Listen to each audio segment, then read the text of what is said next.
Protege. Oi, gente, tudo bem com vocês? Nós estamos aqui para começar uma nova jornada do Embromation.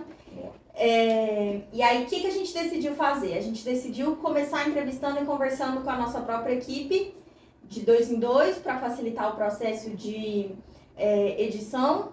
E hoje eu estou aqui com um convidado super especial, que é o Gito. Ei, de frente com De frente com a Bela. Gabela. E aí, Bela? E aí? Bom, gente, o que é a nossa ideia? A nossa ideia é conhecer um pouco mais sobre cada um de nós e sobre o que a gente faz da vida nesse primeiro momento. Então, a gente vai conhecer um pouco mais de nós, que estamos, às vezes, por trás das vozes que vocês ouvem nos podcasts no nosso Spotify. E depois, a nossa ideia é trazer outras pessoas, né, Gito? Pra gente conversar. Eu tô nesse papel de entrevista aqui para honrar meu diploma, 4 anos de estudo de jornalismo, mas também estarei do lado de lá e os meninos também estarão do lado de cá, nesse processo de entrevista, de conversa, de bate-papo. E é isso.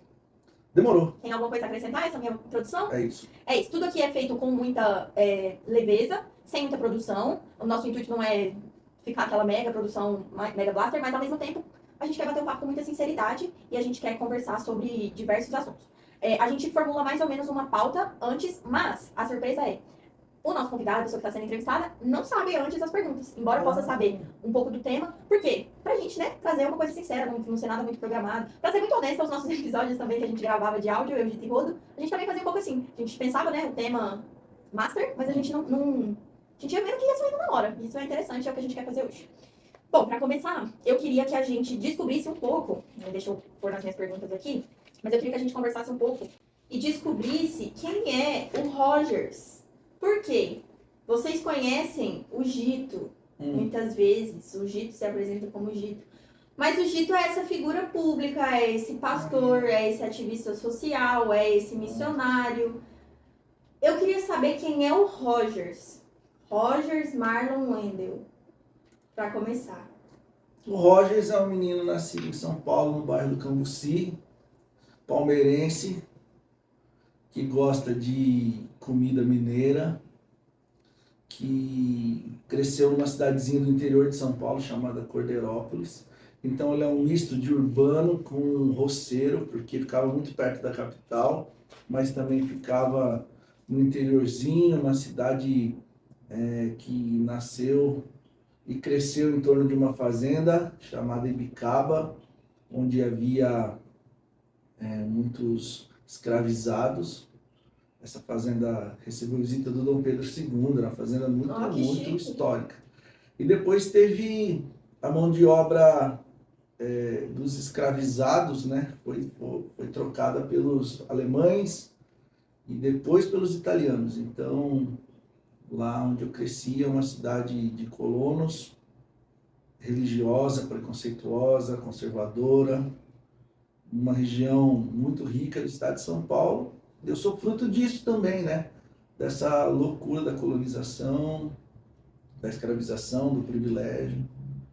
E hoje eu tenho 39 anos. Ó, vai fazer 40 daqui Fazer 40 daqui uns dias. Vão ser 4 dias de festa, que eu passarei os 4 dormindo. A galera pode festejar por mim, que eu vou dormir 40 anos, né? Pô, você é louco. 40 anos com corpinho de quantos? 74! Corpinho de 74, sim, na fisionomia, mas no sentimento do corpo já de uns 115, ainda mais depois que eu bati o carro, tô doendo nas costas. Gito, eu sei que talvez muitos já saibam, mas eu queria que você dissesse pra gente por que de Gito. Porque, né, é o seu nome artístico, mas por que é seu nome artístico? Conta pra gente. Belo, eu jogava bola, futebol de salão quando eu era pequenininho. E tinha uma família lá em Cordeirópolis que o pai era argentino. E aí os filhos falavam com um sotaque um pouco de espanhol, assim. E uma vez a gente foi jogar futebol de salão no mesmo time e lá no clube tinha um Roger já. Ele era mais velho que eu, uns 2 anos. Olha que curioso. Que não é um nome muito comum aqui em Goiânia, pelo menos. Lá em Cordeiro tinha 3 Roger que eu lembro, Olha ou só. 4. E um jogava no mesmo time que eu, então eu virei o Roginho, porque eu era menor. E o argentinozinho, o filho de argentinos, na hora de me chamar para tocar a bola, ele falava, Rochito! E foi aí que pegou, né? Rogito. A galera achou legal, começou, ei, Gito, Rogito, Gito, pegou, assim. Rogito, então, por um tempo... Rogito foi primeiro, né? Uhum. Tipo assim, durou uns 2 dias. Rogito. Aí cansaram do Rô e botaram... Eu acho que aí também foi num acampamento da igreja que a gente tava jogando vôlei, alguém sabia dessa história, levou pra igreja essa coisa do Rogito. Pegou. E aí pegou Rogito e Gito. Uhum. O Gito pegou assim, eu acho que o Gito foi inclusive um pastor, cara, chamado Binho. Gente boa, de um jeito carinhoso, né? Te Começou chamaram Rogito, assim. Gito e foi pegando. Ô Gito, e falando um pouco ainda sobre a sua infância, você teve irmãos, você cresceu sozinho, você teve presença de primos, como foi a sua infância? Cara, eu cresci sozinho, não tive irmãos, e aí eu fiquei um tempo muito doentado, e aí cresci sozinho, mas assim, no interior, sozinho no interior é diferente, né? Porque os amiguinhos vão para casa, tipo assim, eu não tive aqueles primos muito próximos, porque meus primos meninos moravam longe, então, e eu era o mais velho da galera, né? Então tive primas, mas que não eram tão presentes, e muitos amigos de rua, assim, então os amigos frequentavam minha casa e brigava lá em casa, tomava bronca da minha mãe. Você tomava bronca da mãe deles? Era uma grande família. Ameaçado de apanhar da mãe dos outros, direto. Entendi. Assim, porque aquela época era comum, né? Se dava uma sentada na bunda de um, dava no que tava do lado junto, né? Aí eu cresci assim. E uma coisa que a gente percebe conversando com você é da sua ligação familiar. Eu acho que, mesmo distante, desde os 18, daqui a pouco a gente vai chegar nisso, você sempre traz a figura do seu pai e da sua mãe. E aí eu queria que você falasse pra gente um pouco da importância na sua formação da sua mãe e do seu pai. Cara, eu acho que eles são, Bela, as pessoas mais importantes na minha formação, não por serem meus pais e por estarem próximos, assim. Isso, é claro, evidencia, assim, muito a influência que eles têm sobre a minha vida, mas eu acho que o que pegou é que, embora eles fossem meus pais, eu sempre fui muito admirador de algumas condutas dos dois, sabe? De algumas coisas que eles tinham. Os dois vacilavam, mas tinham um desejo por acertar maior do que o de ficar no vacilo, saca? Isso sempre me tocou muito. E eu lembro do meu pai e da minha mãe tendo gestos nobres, saca? Tipo assim, que sempre apagavam qualquer coisa que pudesse acontecer. O cotidiano, na verdade, sabe aquela coisa monótona, assim? De vez em quando meu pai e minha mãe tinham gestos nobres, assim, né? Que pra época era até esquisito pra mim, assim, achava estranho. Mas eu lembro, por exemplo, da minha mãe com amigos gays. Então, assim, e lembro inclusive que meu pai, embora militar, e que geralmente tem uma postura mais rígida, né, mais conservadora, assim, eu lembro de uma vez que minha mãe falou que ia encontrar um amigo gay dela e eles iam fazer alguma coisa, acho que ele ia cortar o cabelo dela, alguma coisa assim. E eu lembro que eu fiz uma piada mó homofóbica, de moleque, sabe, aquela coisa de moleque, assim. E meu pai estava dirigindo e me deu um maior sabãozão, assim, sabe? Tipo assim, e aquilo me tocou, porque eu pensei, caramba, era pro meu pai rir comigo dessa piada, porque ele sendo um homem machista, militar e pá, ele iria fazer isso, mas não, ele me corrigiu. Eu fiquei mó sem graça lá, sentadinho no banco de trás, assim, então, tipo, saca, eram uns gestos que eles tinham muito interessantes, assim, e que foram me tocando, né? Foram me influenciando a me tornar, além de filho, um admirador deles, assim, eu os admiro muito, né, e eles me ajudaram muito a me tornar quem eu sou. E aí que entra a pergunta, né, quem é você? Porque a gente sabe, e é de conhecimento geral, que você toma conta, organiza, pensa uma comunidade de fé, você já ficou muito conhecido pelas suas viagens missionárias na África, você tem quase 10 mil seguidores no Instagram, escreve textos. Quem é o Gito? Se você tivesse que se descrever. O Roger ou o Gito? O Gito. O Agora Roger chegou. já sabe. Agora chegou no Gito. É. Cara, ô Bela, eu acho que assim, cara, o Gito, ele é um rebelde com causa. E que cria caso, um criador de problemas, um criador de caso. Quando tá tudo bem, vai lá criar um caso. Num anseio sincero de virar o mundo de cabeça para baixo.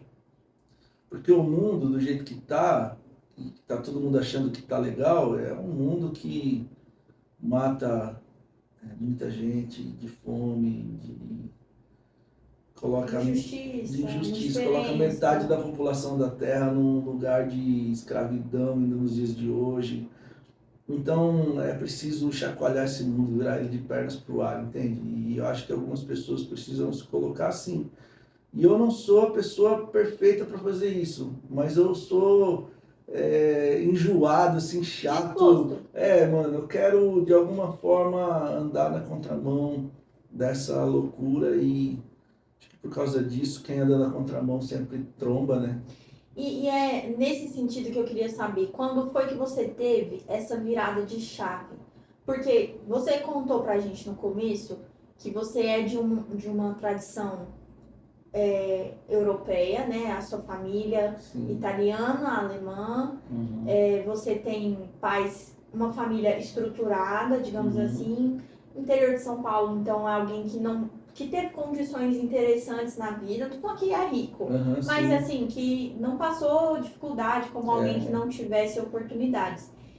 Em que momento você pensou assim, quero sair do lugar do privilégio que eu estou para ir de encontro a esse mundo que eu tô vendo aqui?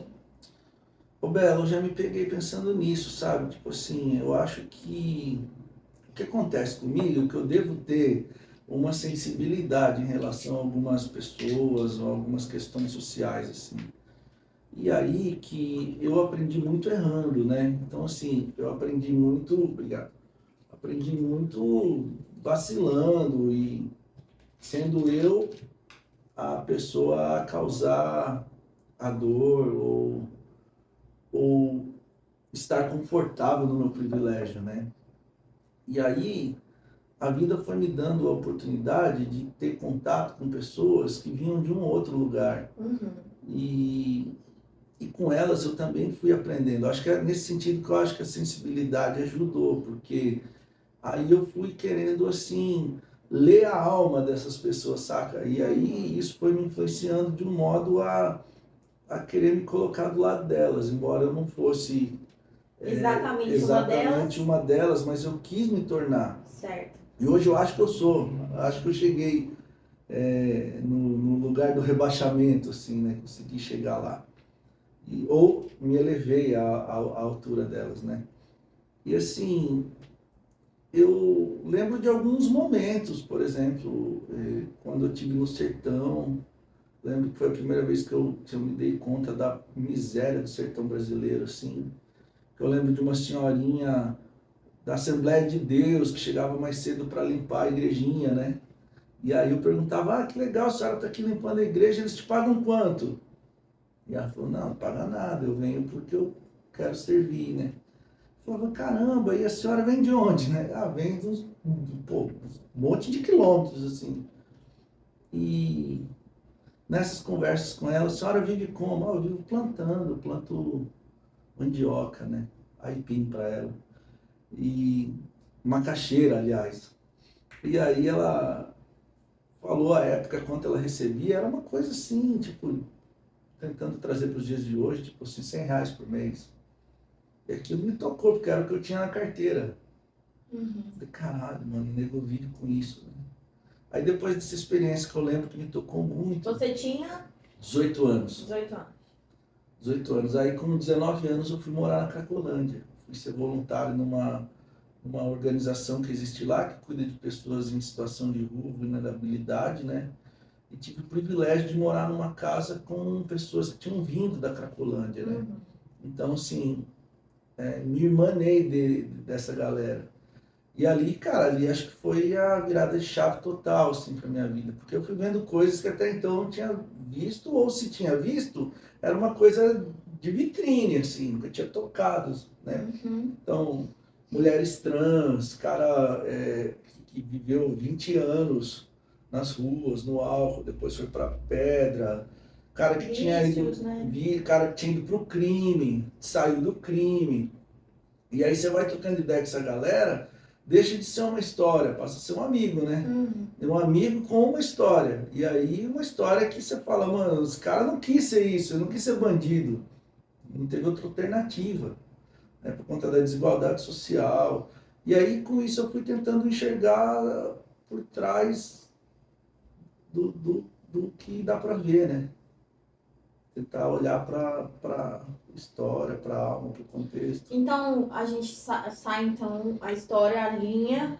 A gente tem o menino Rogers, que se torna o Roginho, que se torna o Rogito, que se torna o Gito. É. E aí, esse menino, com 17 anos, Uhum. com 16 você se converteu, com 17 você foi para uma agência Foi uma missionária. conversão, assim, não foi aquela coisa de igreja, né? Foi alguma coisa genuína. Não, é tipo assim, é porque eu acho que a galera da igreja também é genuíno, saca? Mas é que pra mim, como a experiência é minha, né? A dos outros eu não tenho ideia, mas pra mim, assim, aos 16 anos, não foi uma coisa do tipo assim, agora eu sou um amigo de Jesus e sou aceito numa comunidade de fé, saca? Tipo assim, não foi. Eu já era da comunidade de Desde fé os 8 anos. e já era aceito lá. Na verdade, o meu processo, eu acho, que começou com 16 anos, foi de desconversão. De entender de fato o que se tratava, né? Aquilo ali. Foi tipo assim, de apurar todas aquelas informações que tinham chegado até mim acerca de Deus, de Jesus e blá blá blá, para uma experiência do tipo, mano, tá, agora que eu entendi, eu quero tentar pôr em prática essa maluquice que Jesus está falando aí. E tô falando isso agora, naquela época eu não sabia assim. Naquela época era só uma Tava convulsão, vivendo, uma coisa, né? Então, assim, aos 16 foi um momento que eu tive de uma espiritualidade muito forte, assim, de uma coisa que me tocou a alma. Eu falei, mano, quero caminhar nessa vertente, nessa luz. E aí você foi para uma agência missionária, Jocum, Isso. Jovens com uma Missão. É. Você ficou lá por Cara, eu fiquei lá de 2002 a 2009. 2002 a 2009, 7 anos. Direto, né? Direto. Aí depois indo e vindo, assim, de projetos com a Jocum. E aí, depois disso, você fez uma faculdade de serviço social. Foi primeiro do que a de teologia? Foi. Eu estava em Brasília, na Jocum, e aí surgiu uma oportunidade da gente estudar, e eu fiz o vestibular e passei para Ciências Sociais, Sociologia, né? Mas aí depois de ter passado na faculdade, eu resolvi sair da Jocum, isso foi em 2009. E aí eu fiquei, cara, o que eu vou fazer? E aí eu fui para casa para pensar no que fazer. São Paulo. Na casa dos meus pais. Né? E a ideia era passar uns meses assim até eu me organizar. E aí lá na casa dos meus pais eu conversei com eles e falei, cara, eu tava para fazer faculdade lá e agora eu vim para cá. Meu pai falou, mano, onde eu estudei tem um curso lá de sociologia, bora lá? Eu falei, bora. E eu fui para lá e tinha fechado de sociologia, mas estava abertas as vagas para serviço social. Eu perguntei para a moça, eu lembro até hoje, e a gente conversa até hoje no Instagram, ela era coordenadora do curso. Eu falei, mano, qual que é a diferença, assim, tipo, ciências sociais para serviço social, né? Eu lembro que ela falou assim, mano, ciências os caras pensam, aqui a gente tenta pôr em prática. Legal. Legal, vou tentar fazer isso daí então. Aí ela falou assim, cara, e é legal porque serviço social tem bastante menina. Eu falei, demorou. Ciência social é uns maconheiros do caramba, uns ripongas, tal, né? E agora serviço social já... Cheio das moças. Falei, demorou. Aí eu fiz o vestibular, passei e comecei a estudar. Só que como eu estava morando com os meus pais, tava estranho, né? Porque eu já tinha morado fora um tempão. Dizem que não é a mesma coisa, né? Depois que a gente não sai é, de mano, casa. não é. Mas eu acho que é bem pior para eles, sabia? Uhum. Tipo assim, que é difícil se desfazer do filho. Aí, quando se desfaz, Vai. o moleque volta, Uhum. e já Ah, mas volta acho que cheio de não. vícios, assim, de horário, de... Acho que pra gente. Eu nunca saí de casa, né? Moro com os meus pais ainda. Mas acho que Aham. assim, a gente vai criando uma rotina diferente. E aí a É, gente quer que os nossos pais se adequem à rotina que a gente criou, não dá, não, mó né? complicado. E assim, aí essa época eu estava fazendo serviço social e já tinha morado na Cracolândia, né? E depois da Cracolândia eu voltei para Jocum de novo, Em Brasília. em Brasília. E aí eu me envolvi com um movimento que estava começando em São Paulo, chamava Movimento Cristão contra a Miséria. E aí eu comecei a trabalhar de novo na Cracolândia, mas por meio desse movimento, tentando trabalhar a questão da fome, de alimentação. Isso à época era um projeto do governo que estava tentando diminuir a questão da fome mesmo no país, né? Então, as igrejas estavam se movimentando para serem ativistas no combate à fome e à desigualdade. Certo. E aí comecei a trabalhar com eles e viajar muito para países que combatiam a fome também, para aprender de algumas experiências. E, ao mesmo tempo, eu comecei a falar por aí, falar em igrejas e coisas assim. Então as pessoas elas queriam te ouvir por causa da experiência que você já tinha tido na Cracolândia Sim. e na Jocum. Eu acho que essa época, Belinha, a igreja era um outro rolê, sabia? Eu acho que a galera queria ouvir uma moçada que estava desenvolvendo projetos sociais, cara. Eles queriam saber, assim, mano, o que é isso? Tipo, eles entendiam essa questão de projeto social ou humanitário como uma questão missionária, como um olhar da igreja em relação ao empobrecido, no cuidado com o empobrecido. Então as portas se abriram muito. E aí você foi nessa. Fui falar em tudo quanto é lugar. Vivia viajando no Brasil todo. Falava muito mesmo, assim, dos projetos. E uma pergunta, nesse processo, porque depois você chegou a estudar teologia, em algum momento você sentiu vontade de ser pastor? Não, tipo assim, não só falar, porque você ia nos lugares pregar, mas tendo esse título, estudando para isso? Ô Bela, sim e não. Eu tinha vontade de ter condições de desenvolver aquilo que eu entendo que um pastor faz, ou deveria fazer, que é um olhar de cuidado de um grupo, sabe? Um olhar de cuidado. Mas eu notei ao mesmo tempo que eu era melhor gerenciando ou investindo em pessoas que cuidavam, influenciando, do que eu mesmo propriamente cuidando. Porque eu me tornei um nômade, né? Então ficava indo para lá e para cá, aí não dá para você desenvolver um negócio, assim, um cuidado com um grupo, né? Então eu sentia que eu era mais alguém que influenciava o cara a cuidar. E eu desenvolvia mais projetos que eram pastorais, no sentido de cuidado de pessoas, mas que geravam nessas pessoas uma certa autonomia, sabe? Não precisavam necessariamente daquele olhar. Da figura pastoral. E ao mesmo tempo, Bela, eu sempre tive muita dificuldade com esse termo, pastor, não gosto até hoje. E assim, porque não é pelo termo em si, mas é porque ele se perdeu, né, cara? Eu percebo que hoje, quando você fala que um fulano é pastor, pô, já vem no seu imaginário um monte de coisa, né? E como eu venho de um mundo subversivo, assim, pastor não é uma parada legal, né? E assim, e para as comunidades que acontecem nesses ambientes mais humildes e por isso mais sinceros, um pouco desinstitucionalizados, cara, a gente é pastor um do outro, sacou? Você é minha pastora, eu sou seu pastor, isso vai depender muito do momento. Do cuidado. A gente sempre colocava nas comunidades de fé que nasciam, não que nós plantávamos, que nasciam, a ideia de que pastor é Jesus, a gente é facilitador da jornada. Eu fiz essa pergunta porque a gente já conversou algumas vezes com essa dificuldade de você se reconhecer como pastor. Não, na verdade, não acho que você tem dificuldade de se reconhecer como pastor, na minha opinião, né? Porque você cuida das pessoas. E é o que a gente vê que o pastor faz. Acho que a sua dificuldade talvez seja o título, por causa de tudo que isso agrega. Embora você exerça aquela função de pastoreio do pastorzinho que cuida das ovelhas, que larga a sua vida, que é o que você faz há 30 anos, desde, sei lá, 20 e tantos anos, em cuidado de outras pessoas. Mas a minha pergunta é nesse sentido, porque a gente vive em um momento que vários termos se perderam.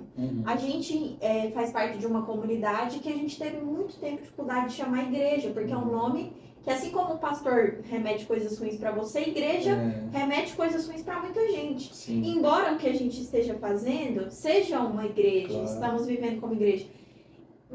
Aí eu queria chegar na palavra cristão, porque eu acho que também é um termo que se perdeu.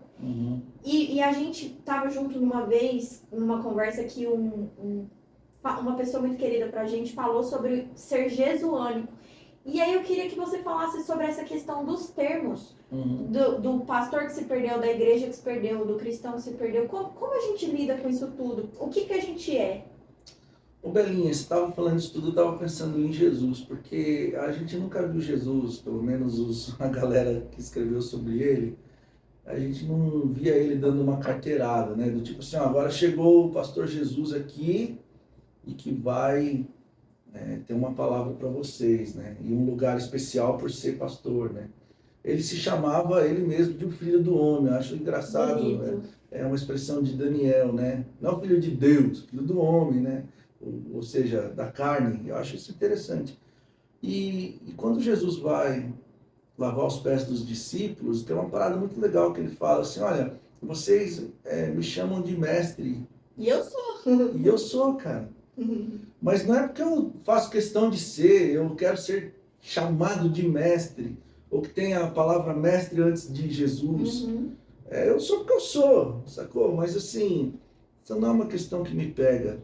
Para provar que não me pega, vou lavar o pé de vocês. Ele é mestre, mas ele fala, ó, se eu que sou mestre, que vocês estão me chamando, estou fazendo isso. Vocês que identificam que eu sou, me chamam, sim, cara, eu quero dizer a vocês que isso não me pega, saca? Então, assim, eu tenho isso comigo. Eu não vejo Jesus também fazendo assim, ó, galera, me dá 5 minutos aí que eu quero falar para vocês, quero compartilhar com vocês a palavra do Senhor, e para que vocês se tornem cristãos. Não, mano, ele fala. Né? Não tinha essa ideia, não. Por isso que eu entendo, Bela, que o movimento de Jesus, eu chamo assim, o movimento jesuânico, é uma antítese ao cristianismo. O movimento de Jesus, ele vai completamente na contramão daquilo que em nome de Jesus foi feito. E daquilo que em nome de Jesus a gente foi produzindo inspirado nele. É louco isso. Mas eu entendo que o movimento de Jesus foi um movimento subversivo, estranho, difícil de ser compreendido, nasce dentro do judaísmo, mas não é judaico, expande para alguma outra coisa, mas que não é cristão. Também não é uma filosofia, não se trata de uma questão de falas, de ideias conforme os gregos, tem uma prática de vida, é influenciado pelos profetas do Antigo Testamento, né? Mas é também um movimento completamente novo, descaracterizado de coisas dos profetas, assim, porque Jesus faz coisas que aos profetas seria uma loucura, né? Ele cura a filha de um centurião, ele janta na casa de um publicano, ele se deixa tocar e é tocado, e toca, né? Pessoas impuras, mulheres. Ele chama para a roda as mulheres, ele coloca as crianças no meio do rolê e fala, olha, quem não for como uma delas não vai conseguir entender os propósitos do reino. Então Jesus, ele é diferente de tudo que até então tinha sido exposto, e eu também acho que ele é diferente de tudo que depois dele surgiu. Apareceu. Porque nas leituras dos evangelhos fica muito difícil a gente colocar Jesus num lugarzinho, assim, sabe? E esse movimento de Jesus, ele me inspira. Eu acho que eu gosto dessa ideia. E vai, de certa forma, você já falou aqui, sobre como as igrejas eram antigamente, de certa forma, vai contra o movimento de Jesus, o que as igrejas hoje em dia, em sua maioria, produzem, né? E eu te pergunto isso trazendo especificamente para a sua história, porque eu sei que teve um marco na sua história, e não é um tabu para você, por isso vou te perguntar, a questão do seu divórcio. Porque as pessoas têm uma dificuldade em saber que você é uma pessoa divorciada e que você continuou tendo seu relacionamento com Jesus da mesma forma. Sim. E a igreja te puniu por isso. Então, isso vai em contramão ao que você está falando do movimento de Jesus, porque eu não vejo Jesus colocando nem você, nem a sua ex-esposa nesse lugar de agora vocês não são mais dignos. Né? E como você sentiu, como foi isso para você? Bela, a igreja cristã brasileira, especialmente evangélica, ela não está preparada para lidar com um monte de assuntos dos nossos dias, né? O divórcio é só um deles, né, cara? Sim. E assim, e com isso as igrejas elas vão colocando gente para fora, vão machucando, vão criando, assim, machucados na alma da galera, né? E para mim foi um processo em que eu posso dizer que foi um mal que virou um bem, porque eu tinha ainda um romance com a igreja institucional, sabe? Ela me traía direto. E eu, não, vamos lá, eu era um super corno feliz da igreja institucional, tá ligado? Adorei essa expressão. E quando eu divorciei, junto do meu divórcio, eu notei que a igreja falou, né, pois é, vacilou, né, cara? Tipo, ela que vinha vacilando comigo há muito tempo, agora chegou a hora de me dar um pé na bunda. E aí, Belinha, é muito curioso porque o meu divórcio fez com que eu tivesse coragem de me divorciar também da religião que me maltratava. E que eu tentei lá no comecinho ser alguém que caminhava à luz de Jesus, aí veio a religião me cooptou, e coopta a gente mesmo. Sim. Se a gente não se cuidar, o refúgio vai cooptar a gente também. Então, assim, aí eu fiquei apaixonado nessa coisa da religião, e a partir do momento em que o meu divórcio veio, eu criei coragem de que assim, mano, já que vai cagar de um lado, já caga logo. E aí foi quando eu tive coragem de tomar algumas atitudes que eu sabia que eu seria divorciado pela igreja, que foram atitudes muito sinceras. A primeira é de não querer expor minha esposa, minha ex-esposa, e tornar público que, embora fosse um divórcio, a gente estava se cuidando e fazendo isso à luz do Evangelho. Então, o divórcio à luz do Evangelho já é um choque. Já foi uma crise. E aproveitando a angústia, eu me aproximei da comunidade LGBT, que até então eu gostava, mas não tinha coragem de sair do armário por eles. Eu sou hétero e o meu sair do armário não é porque a minha sexualidade mudou, mas é porque eu dizia para os meus irmãos e irmãs LGBT que Deus os amava do jeito que eram. Eu que não conseguia fazer isso, porque eu transferia para Deus a ideia do amor dele, da graça dele, mas eu não queria ser muito visto do lado dos gays, das lésbicas, porque eu sabia que isso ia me atrapalhar na religião. Então era assim, eu dizia para eles que Deus os amava, mas não mostrava para eles como. E eu dizia para eles que eles podiam ser bem-vindos na nossa comunidade de fé e torcia para que eles não viessem. Então depois do divórcio isso passou também. E então, teologicamente me deu coragem. Teologicamente também, um monte de coisa que eu acredito e que à época eu acreditava, mas não tinha coragem de tornar público. Não é público no sentido de ir no Fantástico falar, mas para as pessoas que perguntam, né? Então isso também me deu coragem, do tipo, cara, o que você acha disso? Eu, mano, olha, eu acho assim, mas isso não é ortodoxo. Pois é, tá, mas tá então, tudo bem. Então, como você diz, né, foi um mal, porque com certeza foi um mal. Acho que ninguém qualquer casa pra divórcio é uma separar, merda, qualquer um. mas que produziu muitos bens, né? Sim, sim. Graças a Deus. O especial foi me dar a coragem de ser. E aí que eu entro numa pergunta que eu já vi te fazerem várias vezes, e eu sei a resposta, mas queria que você respondesse, que é, então, e eu sei que foi nesse momento, pós-divórcio, que você veio para Goiânia, porque já vi muita gente te perguntar o que é que você faz em Goiânia, se você é goianense, e não é, porque fala mal, inclusive, da nossa cidade, embora defenda também com muita força. Mas o que você vai fazer em Goiânia pós-divórcio e o que você faz hoje em dia em Goiânia? Ô Bela, eu tava divorciando pensando o que eu ia fazer da vida, para onde é que eu ia e tal, né? Porque eu fui morar na cidade da minha ex-esposa por conta dela, né? Então não tinha tanto vínculo lá. E aí eu também não queria ficar ali, aquilo ia me trazer aquela... Lembranças, ia ser mó coisas. chato, Sim. assim. E aí eu falei, mano, vou para alguns lugares. E num desses lugares, assim, que eu tava ainda no meu momento de dar um rolê, eu vim para Goiânia e descobri que aqui tinha uma comunidadezinha nascendo de um grupo de irmãos que eu já conhecia por ter falado num acampamento onde eles estavam. E aí foi uma paixão, assim, do tipo, sabe aquele lance de namoro, né? Eles falaram, mano, a gente tá precisando de alguém para conduzir essa doideira. E eu pensei, cara, eu tô precisando de um lugar para estar. Então aí eu sentei com dois queridaços assim, e eles falaram, olha, a gente vem cuidar da gente, a gente cuida de você. Financeiramente a gente te dá uma força.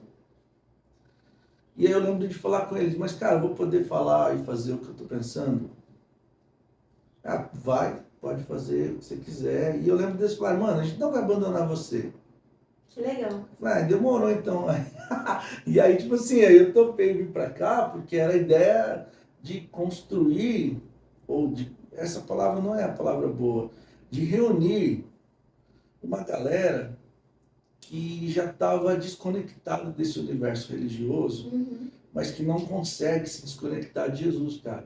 Gosta de Jesus, tá ligado? E teve um agravante nesse período, que foi o ano que você veio, que foi 2018, né? 2018. Que foi um ano que foi um divisor de águas para muita gente. Cara, o 2018 o Bolsonaro foi eleito. E aí o movimento que levou o Bolsonaro ao poder era um movimento muito conservador e, em alguns casos, de extrema direita. E que fez com que alguns irmãos e irmãs fossem perseguidos nas comunidades de fé pelas pautas conservadoras, né? E pautas conservadoras desconexas da realidade. Então, muita gente foi posta para fora da igreja evangélica brasileira porque tinha um posicionamento mais progressista, ou porque era divorciado, ou porque era LGBT, ou porque tinha um filho gay e queria protegê-lo. Cara, coisas absurdas, assim, mulheres foram postas para fora porque falavam e queriam ensinar, e o fato de querer ensinar se tornavam feministas, assim, radicais, e que tava tudo muito estranho. Então, 2018 foi um ano esquisitíssimo, assim, que muita gente foi saindo dos ambientes religiosos e foram ficando à deriva, né? Então, a gente chegou com esse momento. Em um momento de muita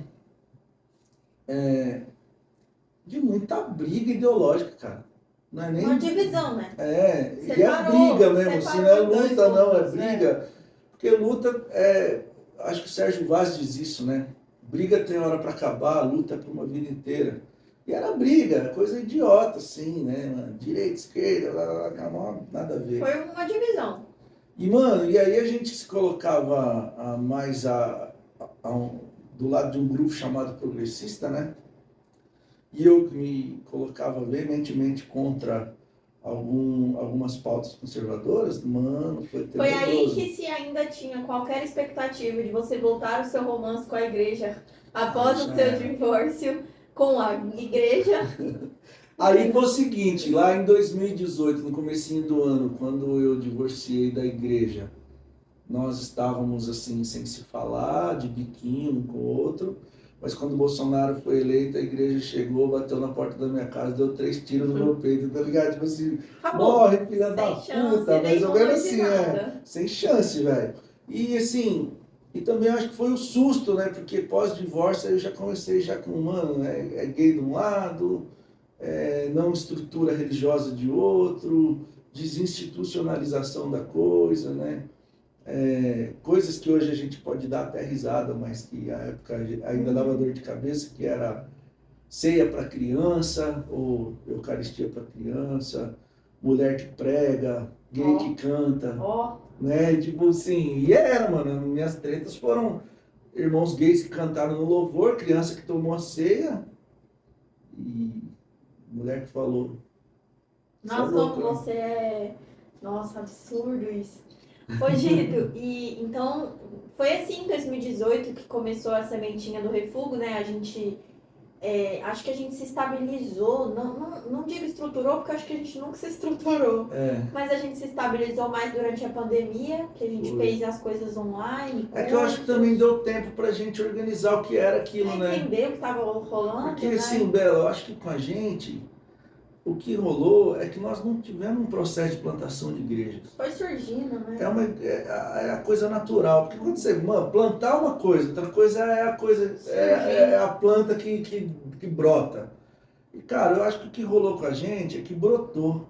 A gente só teve que, mano, vamos cortar, podar aqui, limpar, deixar bonito, tacar água. Entendeu? Coisas assim. E aí, Gito, estamos então aí há 4 anos com refúgio. O grupo se conhece há mais tempo, mas assim, entendendo-se como refúgio há 4 anos. Mas uma outra coisa que rege o seu coração, que a gente que caminha com você sabe, é a sua coisa social, a qual você começou lá em 2002. E que eu queria que você falasse um pouco, porque eu sei que é o que você dedica os seus dias e a sua saúde. Sei disso porque estive com você sem saúde em momentos advindos dessa sua escolha pessoal. Eu queria que você falasse um pouco pra gente sobre o seu trabalho humanitário. Por quê? Porque hoje em dia a gente vive numa sociedade individualista e capitalista cada vez mais. Que o que eu quero é o meu bem. Meu bem financeiro, eu quero cada vez ser melhor. E eu quero ter cada vez mais e que ao redor de mim as pessoas também tenham cada vez mais. Não que eu acho que é um problema lutar pelo seu e nem ter dinheiro, não é esse o ponto. Mas você é alguém que veio numa contramão disso de uma maneira muito forte, eu diria, né? Você não foi alguém que procurou acumular bens e riquezas próprias. E por quê? O que você faz da vida e por que você escolheu? Porque foi uma escolha. Por que você escolheu fazer isso? Ô, Bela, eu acho que primeiro foi Deus que me deu a oportunidade de não ter posses. Porque eu, me conhecendo um pouco, eu acho que se eu tivesse, já era, mano. Se eu tivesse uma piscina em casa, eu não vinha no refúgio amanhã, 9 da manhã. Não vinha, ela é aquecida e tal, ia ligar lá e ficar de boa. E não tem problema ter posses também, não. Eu tenho problema em ter. Entende? As pessoas não têm. As pessoas podem ter a vontade aí, a treta comigo.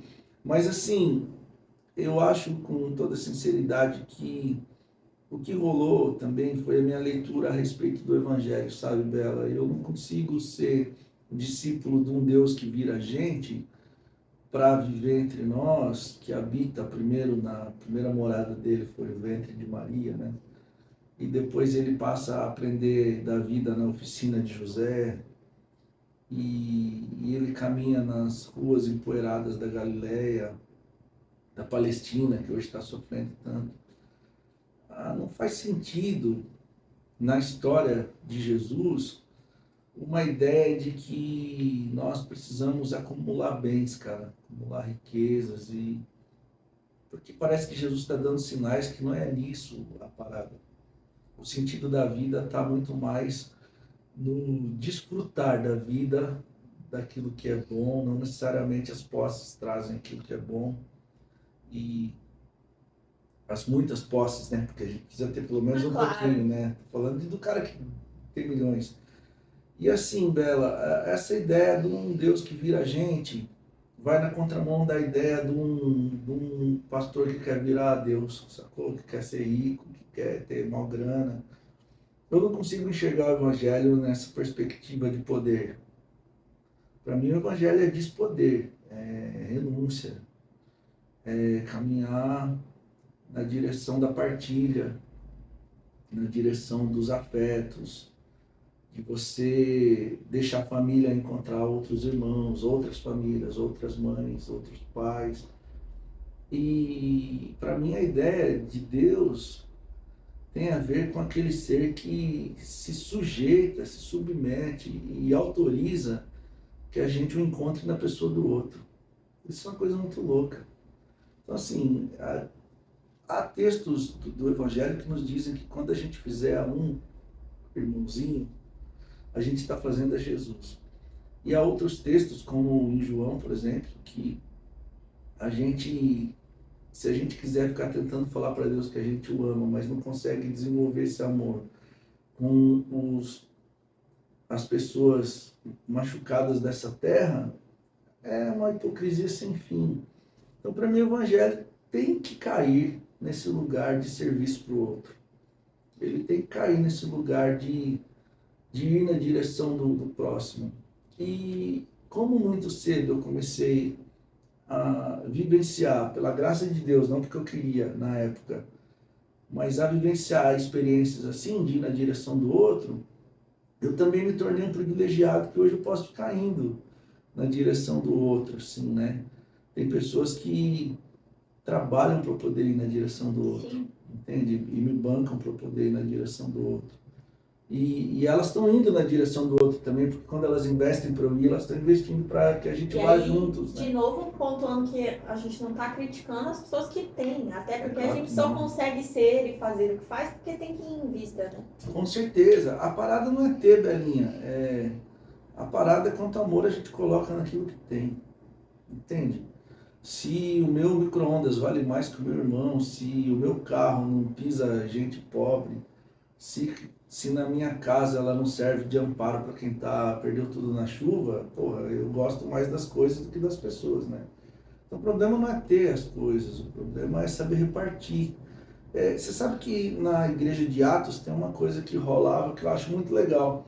A galera elogia muito aquela igreja, né, que dividia tudo e deixava os pés dos apóstolos. E a gente tem uma ideia que os apóstolos fizeram o primeiro banco, né, do mundo, porque, tipo assim, essa ideia de poupança é isso, né, cara? Você pega o que você tem e você fala, não, toma, cuida aí pra mim. Essa é a ideia que a gente, quando lê Atos, a gente tem, né? Ah, mano, galera vendia tudo que tinha, videogame, vendia o jumentinho, vendia o carro, porque agora era convertido, e falava, toma, apóstolo, vira banco aí pra nós e organiza as finanças. Aí a gente fica imaginando Pedro, Tiago, João, os caras com um monte de saco de dinheiro, pensando, porra, temos que arrumar um tesoureiro porque o nosso suicidou, né, velho? É uma loucura. E não é isso, porque eles iam visitar, eles iam orar, lembra, no templo, e o cara falou, me ajuda. Você lembra o que Pedro falou, velho? Não tem nem prata nem ouro. Não sei se tivesse esse dinheiro acumulado da poupança que a igreja estava... Mano, investe no cara. Porque não é essa a lógica. A lógica é a seguinte, Belinha. É que os irmãos e irmãs da igreja entendiam que, numa situação de calamidade, ou se o meu irmão e a minha irmã estivessem passando necessidade, é diante da necessidade do meu irmão que eu pego o que eu tenho, vendo e distribuo a grana. Não é o contrário, eu distribuo para que um dia chegue uma necessidade. Havendo necessidade, eu não vou considerar a minha TV mais importante que o Zé. Entende? Então o Zé passa a ser prioridade. Pô, mas como que nós vamos ajudar o Zé? Ele vai precisar de uma grana. Pô, eu tenho uma TV. Vamos vender? Pô, vamos vender então. Você vende a sua? Vendo também. Então a gente vende e aí a gente ajuda o Zé e o Zé melhora na vida e a gente corre atrás de comprar TV de novo. Entende? É essa a ideia. Por isso que não tem a posse em si não é um problema.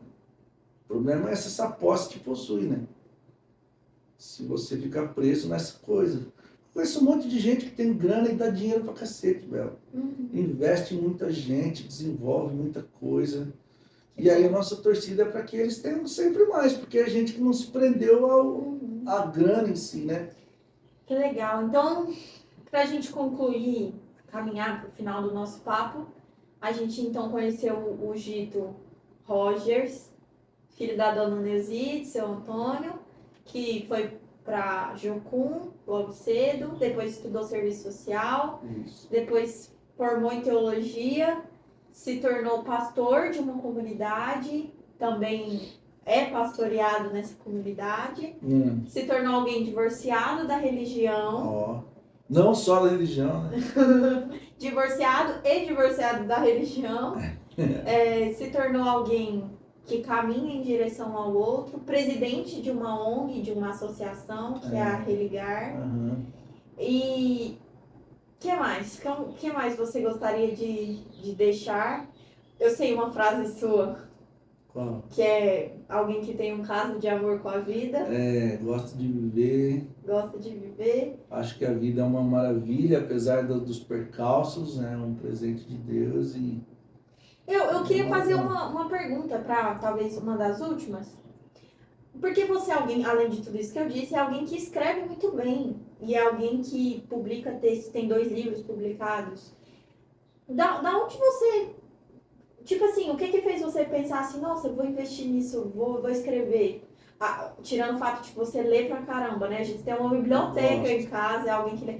De onde surgiu essa paixão por ler e por escrever? Ô Bela, são de paixões diferentes. Por ler, surgiu sem querer, mano. Surgiu porque ia ter uma feira de livros na escola. E, cara, eu fui lá dar uma visitada, um monte de livro da hora, assim. Pensei, cara, quero um livro. Eu nem lia, era molequinho, né? E aí, no dia seguinte, a feira ia continuar. Eu cheguei lá em casa e falei, pai, eu queria muito comprar um livro. O senhor não me dá um dinheiro para comprar um livro? Não, ele vai comprar livro do quê? Você não lê? Mas eu vou ler, né? Ele falou, não, você vai ler nada? Eu falei, vou, pai. Ele falou, não, então lê esse aqui, eu vou te dar um livro. Aí ele me deu um livro dele, da infância dele, que era um livro pequenininho, assim. Ele falou, você promete para mim que você lê, que quando você terminar isso aí eu te dou dinheiro para você comprar outro. Aí eu peguei, chama Os Meninos de Engenho, José Lins do Rego. E aí eu peguei o livro, li, não entendi nada, mas li, né, mano? E aí, depois disso, minha mãe, para solucionar o problema que eu queria livro, ela assinou revistas, cara. Ela assinou Gibi. Turma da Mônica, que foi com que eu aprendi a ler. Alfabetizou metade do Brasil. Turma da Mônica. E minha mãe e meu pai assinavam, à época, revista, não tinha internet, nada, o que tinha era revista, né? Meu pai começou a cursar geografia, e aí ele assinou National Geographic. Olha que legal. E aí, acho que na assinatura você ganhava, acho que 3 revistas eram mais baratas, assim, tinha uma promoção. Então era National Geographic, se não me engano, super interessante. E eu acho que tinha uma revista de moda, que minha mãe é costureira, né? Então, assim, eram as revistas que chegavam lá em casa. E ler revista era mais legal que ler livro. Então, assim, comecei a ler super interessante. Que legal. Era a revista que eu mais curti, assim, uma da hora. E aí acho que veio essa paixão pela leitura, assim. Na verdade, acho que eu me tornei curioso. Certo. Curioso. Quando eu não leio um livro pelo tesão de ler, eu quero saber o que está acontecendo, tá ligado? Tô curioso. Agora, a escrita, Bela, eu acho que tem um pouco a ver com a minha dificuldade de concentração. Eu precisava, quando eu queria pensar em alguma coisa mais profundamente, ou eu tinha que elaborar um pedido de desculpa para minha mãe, que era dia sim, dia não, né? Tinha que pedir desculpa para ela. Aí ou quando eu estava apaixonadinho com as meninas da escola. Aí, para eu conseguir colocar a minha ideia assim, de uma forma que eu gostaria que ela ficasse, eu precisava escrever. Eu considero que eu escrevo melhor do que falo. Se esse podcast fosse por escrito, com certeza as respostas iam ser bem melhores do que eu aqui falando, porque eu tenho uma facilidade maior com escrita. E aí virou paixão, Bela. Eu sou um escritor compulsivo, assim. Eu escrevo até idiotices, assim, né? É verdade, eu sei. Mas escreve muito bem. Que bom. Gito, eu queria terminar, a última pergunta que eu queria fazer é sobre, é clichê, mas assim, ó, eu queria que você compartilhasse com a gente um sonho. E aí eu queria dividir essa pergunta em duas. Eu queria que você dissesse um sonho, que eu sei que a sua resposta vai ser utópica, mas eu Certo. também queria que você compartilhasse um sonho a curto prazo, médio prazo, concreto, que você vai conseguir, assim, realizar ou vai buscar para que se realize. Certo. Você quer começar por qual? Você vai escolher. Tá, vamos começar pelo que dá, né? O sonho que dá. É um monte, eu vou escolher um aqui. Sim, escolhe um. Um que dá, Belinha, eu sonho em organizar alguns projetos lá fora da Religar de modo que eles sejam sustentáveis, Legal, sem ter intervenção financeira da gente levantando aqui para manter lá. legal. E isso só acontece à medida em que as crianças crescem saudáveis Sim, e para poder trabalhar. desenvolver e fazer a coisa acontecer. Então nós estamos no momento em que nós passamos já um tempão deixando as crianças vivas e saudáveis e felizes, com autoestima boa, a molecada tá da hora. E aí a gente agora está no momento em que elas podem desenvolver e tocar a vidinha. Isso vai fazer com que os projetos sejam sustentáveis. Esse é um sonho, assim, Que se Deus quiser vai que dá para realizar. rolar. Eu acho que em até, sei lá, acho que de 5 a 10 anos aí tá com todos os projetos Amém. desenrolados assim. E esse é um sonho legal. Agora um sonho utópico, vou pensar num utópico pra cacete então, hein? Um mundo sem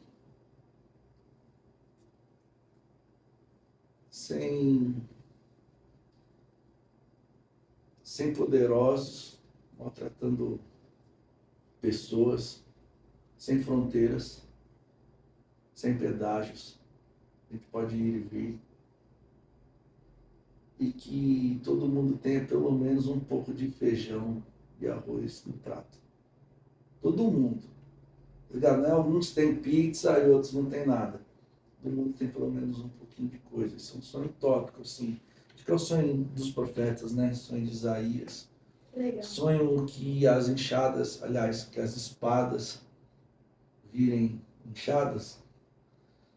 Trazendo para os dias de hoje, né? Meu sonho é que as bombas atômicas virem fábricas, que os rifles virem inchadas também, para que a gente possa plantar e os nossos filhos possam comer. Eu sei que isso é a maior utopia do mundo, mas é uma utopia sincera. Que lindo. Que lindo, Gito. Foi um prazer. Prazer todo meu. Falar com você. Eu descobri coisas que eu não sabia. Sério, Conheço há qual? 8 anos, mas tinha coisas que eu não sabia. Qual? Me fala. A da sua paixão por ler, eu não sabia. A de É. escrita, a de escrita mais ou menos. O seu sonho da Religar, embora fosse algo que eu pensasse, também é novo pra mim. Tem um outro que eu fiquei dividido com a Religar, que é ter uma chácara, né? Mas como eu tô aqui o episódio inteiro, tem que cuidar dos outros. Tem que a menina, o Ter uma cara... chácara. Eu acho que se entraria na categoria do utópico também. Não, né? Eu passei a conversa toda falando, tem que servir os outros, sei o que, bababá. Aí chega no final, quero uma chácara. Mas assim, eu gostaria de ter uma terra, não, uma terrinha, né?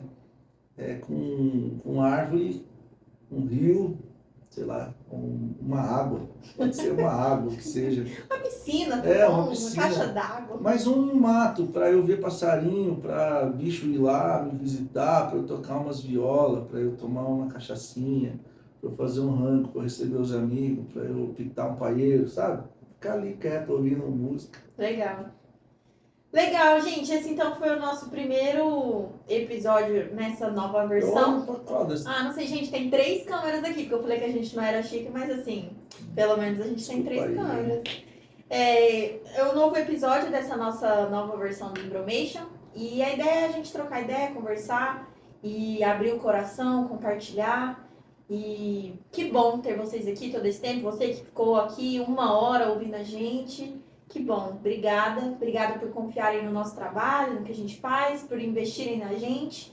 E bora junto que a gente ainda quer produzir, fazer muita coisa. É isso que a gente faz da vida e a gente tem tesão nisso, né? Em construir essas coisas juntos. E fiquem aí ligados que em breve teremos mais um episódio com outro convidado. E assim a gente vai seguindo. Beijão. Beijão, Gito. Obrigada Beijão, por ter valeu, topado. eu que agradeço. E é isso, gente. Beijos. Agora nós vamos lá cortar. É isso aí, deixa eu ver. Ai, caralho, Lá nas costas. Deu 1h02 aqui.